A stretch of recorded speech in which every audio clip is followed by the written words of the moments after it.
आपण पाहत आहात नाशिक खबर न्यूज, जनतेचे हक्काचे व्यासपीठ। शहरातील पंचवटी परिसरात गावठी कट्टा बाळगणाऱ्या एका तरुणाला पोलिसांनी जेरबंद केलं आहे।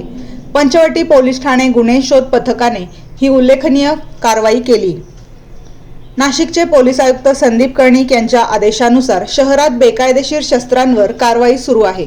त्या अंतर्गत मिळालेल्या गुप्त माहितीनुसार पंचवटी परिसरातील कुमावत नगर भागात सापळा रचण्यात आला। या कारवाईत 19 वर्षीय कुणाल महेंद्र चव्हाण याला ताब्यात घेण्यात आलं। त्याच्याकडून सुमारे 25,000 रुपये किमतीचा देशी बनावटीचा गावठी कट्टा आणि रिकामी मॅगझीन जप्त करण्यात आली आहे। या प्रकरणी आरोपी विरुद्ध शस्त्र कायद्यानुसार गुन्हा दाखल करण्यात आला असून पुढील तपास सुरू आहे। ही कारवाई पोलीस उपायुक्त मोनिका राऊत, सहाय्यक पोलीस आयुक्त शेखर देशमुख आणि वरिष्ठ पोलीस निरीक्षक गजेंद्र पाटील यांच्या मार्गदर्शनाखाली पार पडली। पंचवटी पोलिसांच्या या कारवाईमुळे शहरात बेकायदेशीर शस्त्र बाळगणाऱ्यांमध्ये खळबळ उडाली आहे।